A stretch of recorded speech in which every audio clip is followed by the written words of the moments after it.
ದೇವೇಗೌಡರು ಈ ಥರ ರಾಜಕಾರಣ ಮಾಡಿದರೆ 77ರಲ್ಲೇ ಮುಖ್ಯಮಂತ್ರಿ ಆಗೋರು. ಅಲ್ಲೇ ನಾವು ಸ್ವಾಮೀಜಿಗಳನ್ನು ಮುಂದಿಟ್ಕೊಂಡು ಏನು ಮಾಡಲಿಲ್ಲ, ಸೆಂಟ್ರ್ನಲ್ಲಿ ಖಾಲಿ ಚೇರ್ ಇಟ್ಟು ಆ ಕಡೆ ಈ ಕಡೆ ಕೂರಿಸಿ ಅವರಿಬ್ಬರನ್ನ ಪ್ರತಿದಿನ ತೋರಿಸ್ತೀವಿ. ಆಮೇಲೆ ಒಂದು ರಾಷ್ಟ್ರೀಯ ಪಕ್ಷ ಅಂತಾರೆ, 130 ವರ್ಷದ ಇತಿಹಾಸ ಅಂತಾರೆ, ಮತ್ತು ಇವ್ರು ಮಾತು ಕೊಡದೆ ಇದು ಯಾತಕ್ಕೆ ಪುನಃ ಅವ್ರದ್ದೇ ಸರ್ಕಾರ ತರ್ತಾರಂತೆ, ಬಂದ್ಬಿಡುತ್ತಂತೆ, ಜನ ಕಾಯ್ತವ್ರು 28ಕ್ಕೆ ಮತ್ತೆ ಇವ್ರನ್ನೇ ಗೆಲ್ಸೋದು. ದೇವೇಗೌಡರನ್ನ ಯಾವುದೇ ಸ್ವಾಮೀಜಿ ಮುಖ್ಯಮಂತ್ರಿ ಮಾಡಿರಲಿಲ್ಲ. ಸ್ವಾಮೀಜಿಗಳನ್ನ ಮುಂದಿಟ್ಕೊಂಡು ರಾಜಕಾರಣ ಮಾಡಿದರೆ ಅವರು 1977ರಲ್ಲೇ ಮುಖ್ಯಮಂತ್ರಿ ಆಗಿರ್ತಾ ಇದ್ರು. 1994ರ ತನಕ ಕಾಯೋ ಅಗತ್ಯ ಇರಲಿಲ್ಲ ಅಂತ HD ಕುಮಾರಸ್ವಾಮಿ DK ಶಿವಕುಮಾರ್ ಅವರಿಗೆ ತಿರುಗೇಟನ್ನು ಕೊಟ್ಟಿದ್ದಾರೆ. ಜೊತೆಗೆ ಕಾಂಗ್ರೆಸ್ ಸರ್ಕಾರದ ವೈಫಲ್ಯಗಳ ಬಗ್ಗೆ ಮಾತನಾಡ್ತಾ, 2.5 ವರ್ಷ ಆದಮೇಲೆ ಆಗ್ತಾ ಇರುವಂಥ ಬೆಳವಣಿಗೆಗಳ ಬಗ್ಗೆ ಮಾತನಾಡ್ತಾ, ಹಾಗೇನೆ DK ಶಿವಕುಮಾರ್ ಮತ್ತು ಸಿದ್ದರಾಮಯ್ಯನವರು ಮಾಡಿದ ಪ್ರೆಸ್ ಮೀಟ್ ಬಗ್ಗೆ, ಹಾಗೆ 2028ಕ್ಕೂ ನಾವೇ ಅಧಿಕಾರಕ್ಕೆ ಬರ್ತಿದ್ದೀನಿ ಅಂತ ಹೇಳ್ಕೊಂಡಿದ್ದಾರೆ, ಅದ್ರ ಬಗ್ಗೆ ವ್ಯಂಗ್ಯದ ಮಾತುಗಳನ್ನಾಡ್ತಾ ಕಾಂಗ್ರೆಸ್ ಸರ್ಕಾರದ ಮೇಲೆ ವಾಗ್ದಾಳಿಯನ್ನು ನಡೆಸಿದ್ದಾರೆ. ಅದ್ರ ಜೊತೆಗೆ ಅದೇನೋ ಮುಖ್ಯಮಂತ್ರಿ ಸ್ಥಾನ ನೀವು ಪ್ರತಿನಿತ್ಯ ತೋರಿಸ್ತೀರಿ, ಇಬ್ಬರನ್ನು ಕೂರಿಸಿ, ಇಬ್ಬರು ಆ ಸ್ಥಾನ ನೋಡ್ಕೊಂಡು ಕೂತವ್ರು ಚೇರ್ನ. ಇನ್ನು ನಾವು ಎಷ್ಟು ವರ್ಷ ಈ ನಾಡಿನ ಜನ ಅಂದರೆ ನೀವು ತೋರಿಸ್ತಾ ಇರೋದು ನೋಡಿದಾಗ ಈ ರಾಜ್ಯದಲ್ಲಿ ಮುಖ್ಯಮಂತ್ರಿಯ ಸ್ಥಾನ ಖಾಲಿಯಾಗಿದೆ. ಆ ಚೇರಲ್ಲಿ ಮುಖ್ಯಮಂತ್ರಿಯಾಗಿ ಕೆಲಸ ಮಾಡ್ತಕ್ಕಂಥಲ್ಲಿ ಈ ಸರ್ಕಾರ ನಿಷ್ಕ್ರಿಯವಾಗಿದೆ ಅಂತಕ್ಕಂಥ ಅರ್ಥ ನೀವೇನಾದರೂ ಟಿ ವಿಗಳಲ್ಲಿ ಸೆಂಟ್ರ್ನಲ್ಲಿ ಖಾಲಿ ಚೇರ್ ಇಟ್ಟು ಆ ಕಡೆ ಈ ಕಡೆ ಕೂರಿಸಿ ಅವರಿಬ್ಬರನ್ನ ಪ್ರತಿದಿನ ತೋರಿಸ್ತೀವಿ. ಅದ್ರ ಬಗ್ಗೆ ಇವರು ಈ 2 ಉಪಮುಖ್ಯಮಂತ್ರಿ ಮುಖ್ಯಮಂತ್ರಿಗಳಿಗೆ ಅದನ್ನು ನೋಡಾದ್ರೂ ಅವ್ರ ಜವಾಬ್ದಾರಿ ಎಲ್ಲಿ ಎಡವಿದ್ದೇವೆ ಅಂತಕ್ಕಂಥ ನೀವು ಪ್ರತಿನಿತ್ಯ ಏನು ಕ್ಷಣ ತೋರಿಸ್ತೀರಿ, ಸ್ವಲ್ಪ ಬದಲಾವಣೆನಾದರೂ ಮಾಡ್ಕೋಬೇಕಲ್ಲ, ಏನೂ ಇಲ್ಲ. ಆಮೇಲೆ ಒಂದು ರಾಷ್ಟ್ರೀಯ ಪಕ್ಷ ಅಂತಾರೆ, 130 ವರ್ಷದ ಇತಿಹಾಸ ಅಂತಾರೆ.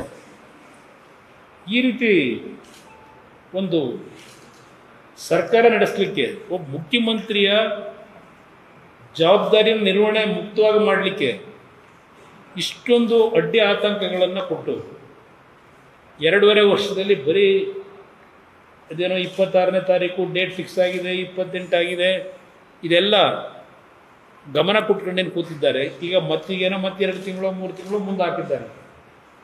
ಈ ರೀತಿ ಇದ್ದಾಗ ಅಧಿಕಾರಿಗಳು ಎಷ್ಟರ ಮಟ್ಟಿಗೆ ಇವರುಗಳ ಸೂಚನೆಗಳನ್ನು ಕಾರ್ಯರೂಪಕ್ಕೆ ತರ್ತಾರೆ. ಇವತ್ತು ಇವ್ರು ಇರ್ತಾರೆ, ನಾಳೆ ಹೋಗ್ತಾರೆ, ನಮಗೆ ಯಾಕಪ್ಪ ಅಂತಕ್ಕಂಥದ್ದು ಒಂದು ಭಾಗ. ಇವ್ರು ಹೇಳ್ತಕ್ಕಂಥ ಕೆಲಸಗಳನ್ನು ಅಸಡ್ಡೆ ಮಾಡಿ ಅವ್ರಿಗೂ ಇದೊಂಥರ ಹೆಂಗಾಗಿದೆ ಅಂದರೆ, ನಾವು ಎಷ್ಟು ಖಜಾನೆನ ಸೋರಿಕೆ ಮಾಡ್ತಕ್ಕಂಥದ್ದಕ್ಕೆ ನಮಗೇನು ಅವಕಾಶ ಇದೆ, ನಾವು ಅದರ ಕಡೆ ಗಮನ ಕೊಡೋಣ ಅಂತಕ್ಕಂಥದ್ದು ನಡೀತಾ ಇದೆ.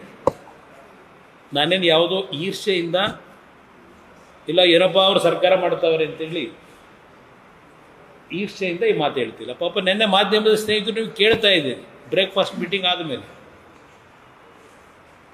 ಯಾರೋ ಮಾಧ್ಯಮ ಸ್ನೇಹಿತರು ಕೇಳಿದ್ರು, ಸರ್ ನೀವು ಕೊಟ್ಟ ಮಾತೇನಾಯಿತು ಅಂದರು. ಅದಕ್ಕೆ ಮಾಧ್ಯಮದ ಸ್ನೇಹಿತರ ಮೇಲೆ ಗರಂ ಆಗಿ ಮಾತಾಡಿದ್ದು ನೀವು ನೋಡಿದ್ರಿ. ಬೆಳಗ್ಗೆಯಿಂದಲೇ ಶುರು ಆಯಿತು, ಅವನು ಮಾತು ಕೊಟ್ಟವನು ಅವರ ವಾಯ್ಸ್ ಇದೆ. ಮತ್ತು ಇವ್ರು ಮಾತು ಕೊಡದೆ ಇದು ಯಾತಕ್ಕೆ, ಈ ಮುಖ್ಯಮಂತ್ರಿ ಕುರ್ಚಿ ಬಗ್ಗೆ 2 ವರ್ಷದ ಪ್ರಾಮುಖ್ಯತೆ ಯಾರು ಕೊಟ್ಟಿರೋರು? ವಿರೋಧ ಪಕ್ಷಗಳು ಕೊಟ್ಟಿದ್ವಾ? ನೀವುಗಳು ಮಾಡ್ಕೊಂಡಿರೋದು ಇದು. ಇಲ್ಲ ನಾಡಿನ ಜನ 2.5 ವರ್ಷ ಅಂತ ಮಾತಾಡಿಲ್ಲ.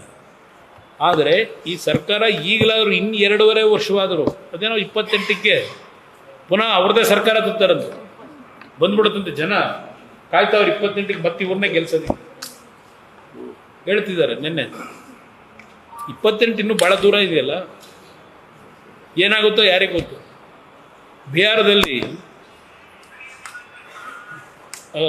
ಇದಂಥದ್ದು INDI ಅಲ್ಲಿ ತೇಜಸ್ವಿ ಲಲ್ಲೂ ಪ್ರಸಾದ್ ಅವ್ರ ಮಗ 1 ತಿಂಗಳು ಮುಂಚೆಯಿಂದಲೂ ಹೇಳ್ಕೊಂಬಂದ, ಈ ಬಾರಿ 18ನೇ ತಾರೀಕು ನಾನು ಪ್ರಮಾಣ ವಚನ ಸ್ವೀಕಾರ ಮಾಡ್ತಿದ್ದೀನಿ.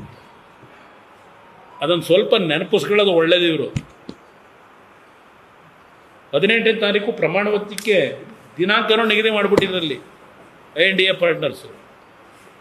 ಅದನ್ನು ಸ್ವಲ್ಪ ನೆನೆಸ್ಕೊಂಡು ರಾಜ್ಯದ ಜನತೆ ಜೊತೆ ಚೆಲ್ಲಾಟ ಆಡೋದು ನಿಲ್ಲಿಸಿ ಜನಗಳ ಕಷ್ಟ ಸುಖದಲ್ಲಿ ಏನು ಮಾಡಬೇಕು ಅಂತಕ್ಕಂಥದ್ದಕ್ಕೂ ಸ್ವಲ್ಪನಾದರೂ ಗಮನ ಕೊಡಿ. ಇದನ್ನು ಈ ಸರ್ಕಾರ ಕೇಳಲಿಕ್ಕೆ ಬಯಸ್ತೀನಿ. ಅಲ್ಲ, ಅದೇನಕ್ಕೆ ನೀವೇ ಎಲ್ಲ ತೋರಿಸ್ತಾ ಇದ್ದೀರಿ ಇದು ಮಧ್ಯಂತರ ಅಂತ, ಇಂಟರ್ವಲ್ ಬ್ರೇಕ್ ಇದೆ ಅಂತ ಹೇಳಿದಿರಿ. ಅದು ಬ್ರೇಕು ಪರ್ಮನೆಂಟ್ ಆಗಿ ಮಾಡ್ಕೊಂಡವರು ಕಾದ್ ನೋಡೋಣ. ಯಾರನ್ನ ಯಾರನ್ನ ಟೀಕೆ? ದೇವೇಗೌಡರು ಓಪನ್ ಆಗಿ ಏನಾದ್ರು ಹೇಳಿದ್ರೆ ಒಂದು ನಿಮಿಷ ದೇವೇಗೌಡರು ಮುಖ್ಯಮಂತ್ರಿ ಆಗಿದ್ದು ಅವರ ಶ್ರಮ ಇದೆಯಲ್ಲ, ಇವರು ಯಾರು ಚರ್ಚೆ ಮಾಡ್ತಕ್ಕಂಥ ನೈತಿಕತೆ ಇದ್ದಾರೆ ಇವರೆಲ್ಲ. ದೇವೇಗೌಡರು ಈ ಥರ ರಾಜಕಾರಣ ಮಾಡಿದರೆ 77ರಲ್ಲೇ ಮುಖ್ಯಮಂತ್ರಿ ಆಗೋರು. 94ರಲ್ಲಿ ಇಡೀ ರಾಜ್ಯದ ಎಲ್ಲ ಭಾಗದಲ್ಲೂ ಬೆಂಬಲ ಕೊಟ್ಟರು. ಇಲ್ಲಿ 74 ಸೀಟು 76 ಸೀಟು ಬಂದ ನಮ್ಮ ಹಳೆ ಕರ್ನಾಟಕದಲ್ಲಿ. ಅಲ್ಲೇ ನಾವು ಸ್ವಾಮೀಜಿಗಳನ್ನು ಮುಂದಿಟ್ಕೊಂಡು ಏನು ಮಾಡಲಿಲ್ಲ. ಸ್ವಾಮೀಜಿಯವರು ಮಾಡಿದ ಕಾರ್ಯಕ್ರಮ ಅವತ್ತು ಯಾವೊಂದು ಈ ಜಾತಿ ಗಣತಿ ನಡೀತಾ ಇತ್ತಲ್ಲ ಗಲಾಟೆ, ಅದರ ಬಗ್ಗೆ ಒಕ್ಕಲಿಗ ಸಮಾಜಕ್ಕೆ ತೊಂದರೆ ಆಗಿದೆ ಅಂತೇಳಿ ಸ್ವಾಮೀಜಿಯವ್ರ ಕಾರ್ಯಕ್ರಮ ಮಾಡೋದಷ್ಟೇ. ದೇವೇಗೌಡರು ಮುಖ್ಯಮಂತ್ರಿ ಮಾಡಿ ಅಂತ ಸ್ವಾಮಿಗಳು ಮಾಡಲಿಲ್ಲ. ಈ ಸಮಾಜಕ್ಕೆ ಆಗಿರ್ತಕ್ಕಂಥ ಕೆಲವು ಲೋಪದೋಷ ಏನಿದೆ ಅದೇನು ದೇವೇಗೌಡರು ಸ್ಟೇಜ್ಗೆ ಹೋಗ್ತಿದ್ದೀರಾ?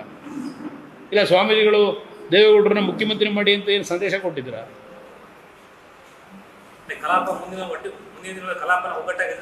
ಇಲ್ಲ, ಮೊನ್ನೆ ನಾವು ಕೂತು ಚರ್ಚೆ ಮಾಡಿದ್ದೀವಿ. ಎರಡೂ ಪಕ್ಷಗಳ ಮುಖಂಡರುಗಳು, ಶಾಸಕರು ಚರ್ಚೆ ಮಾಡಿ ಈ ಬಾರಿ ಉತ್ತರ ಕರ್ನಾಟಕದಲ್ಲಿ ಬೆಳಗಾವಿ ಅಧಿವೇಶನ ಏನಿದೆ ಜನಗಳಿಗೆ ಬೇಸರ ಇದೆ. ಉತ್ತರ ಕರ್ನಾಟಕದಲ್ಲಿ ಇಲ್ಲಿ ಕಾಟಾಚಾರಕ್ಕೆ ಬಂದು ನಮ್ಮ ಕಷ್ಟ ಸುಖಗಳನ್ನು ಕೇಳದೆ ಸಮಯ ವ್ಯರ್ಥ ಮಾಡಿ ಹೋಗ್ತಾರೆ ಅಂತಕ್ಕಂಥ ಒಂದು ಜನಗಳ ನೋವೇನಿದೆ. ನಾನು ಈ ಬಾರಿ ಸಲಹೆ ಕೊಟ್ಟಿದ್ದೇನೆ. ಅಶೋಕ್ ಅವರು ಅದಕ್ಕೆ ಒಪ್ಕೊಂಡಿದ್ದಾರೆ. ಮೊದಲನೇ ದಿವಸವೇ ಅಲ್ಲಿಯ ಒಂದು ಪ್ರವಾಹದಲ್ಲಿ ಆದಂಥ ಅನಾಹುತಗಳೇನಿದೆ ಅದರ ಮಾಹಿತಿಗಳನ್ನು ತಗೊಳ್ತಕ್ಕಂಥದ್ದು ಒಂದು. ನಮ್ಮ ಕಲ್ಯಾಣ ಕರ್ನಾಟಕ 15,000 ಕೋಟಿ ಕೊಟ್ಟಿದ್ದೀವಿ ಅಂತ ಭಾಷಣ ಮಾಡವ್ರೆ ಮುಖ್ಯಮಂತ್ರಿಗಳು. 15,000 ಓಲಿ 5,000 ಕೋಟಿ ಆಗಿದೆ. ಅಲ್ಲಿ ಕೆಲಸ ನೋಡಬೇಕು, 1,000 ಕೋಟಿ ಕೆಲಸ ಮಾಡೋರು. ಅದೆಲ್ಲ ಮಾಹಿತಿಗಳನ್ನು ತೆಗೆದು ಉತ್ತರ ಕರ್ನಾಟಕದಕ್ಕೆ ಮೊದಲನೇ ವಾರ ಸಂಪೂರ್ಣವಾಗಿ ಮೀಸಲಿಡಿ ಅಂತ ಅವರಿಗೆ ಸಲಹೆ ಕೊಟ್ಟಿದ್ದೇನೆ. ಕಾರಣ ಕೊನೆ ಹಂತದಲ್ಲಿಟ್ಟರೆ ತರಾತುರಲ್ಲಿ ಸದನ ಮುಗಿಸ್ಕೊಂಡು ಹೊರಟೋಗ್ತಾರೆ. ಅದರಿಂದ ಸುಮ್ಮನೆ ಬೇರೆ ಬೇರೆ ರೀತಿಯಲ್ಲಿ ಸಮಯ ವ್ಯರ್ಥ ಮಾಡೋದು ಬೇಡ. ಉತ್ತರ ಕರ್ನಾಟಕದ ಜನತೆ ಒಂದು ವಿಶ್ವಾಸ ಮೂಡಿಸ್ಲಿಕ್ಕೆ ಆ ಭಾಗದ ವಿಷಯಗಳನ್ನು ಆದ್ಯತೆ ಮೇಲೆ ತಗೊಳ್ತಕ್ಕಂಥದ್ದಕ್ಕೆ ಹೇಳಿ. ಅವ್ರು ಇರಲಿ, ಅವ್ರು ಒಗ್ಗಟ್ಟಾದರೂ ಒಳ್ಳೇದಲ್ವಾ?